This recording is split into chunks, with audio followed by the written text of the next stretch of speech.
Channel 4's Francesca Amiker was there. The I-Team's Francesca Amiker first broke the story. Channel 4's Francesca Amiker helped make it happen and has the story. Well, the folks who lived in this house, they've lived here for 23 years, and they never thought they'd have to remodel this house, well, at least until Hurricane Matthew hit. Now, many people in this sanctuary community only got about 1 inch of water in their homes, but this one sustained the most. They got about 8 inches.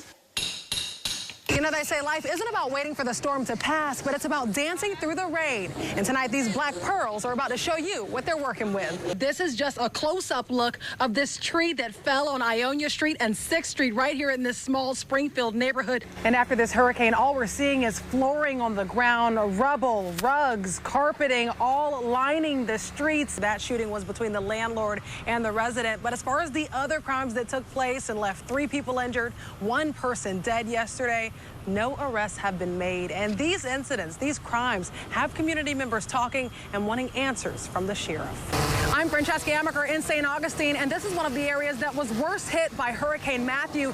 Now crews like FPL have brought in drone operators to see some of the worst damaged parts of this area.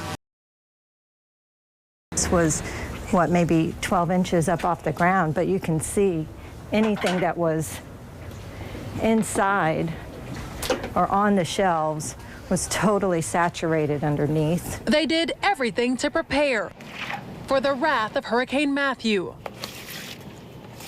But still, Kim Geyer says it wasn't enough for this downtown St. Augustine vintage shop to bear. Yesterday afternoon, we came to see what we were walking into. We had no idea what we would find, and I was just overwhelmed with the amount of mud and dirt, and that it went all the way to the back. She says at least 2 feet of water rushed in, ruining thousands of dollars worth of vintage items. Now the work for many downtown businesses has just begun. What we saw was the bottom of the seafloor. It was a lot of sand and oyster mud and all this stuff that we had to clean up. Tradewinds Lounge is just a few yards from the ocean and is known for nightly shows. After Hurricane Matthew, their stage is rubble and the dance floor unrecognizable. Though many businesses have not calculated the damage, one thing is certain. The high tourist area of downtown St. Augustine will bounce back, and it will be stronger than ever. These kinds of things for the small shop owners, you can't bounce back quickly on this.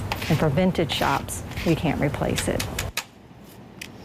We had a remediation company come in and they suctioned everything up, but there's still a lot more. Kim Popovich is just one of the many homeowners who live inside this quaint Jacksonville Beach community called the Sanctuary.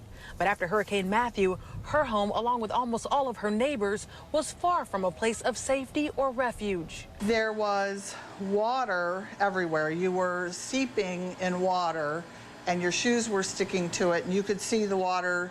It had already dissipated, but there was still water soaked in the carpeting and all the rugs. And now, 72 hours after the storm, this is what her neighborhood looks like from the sky.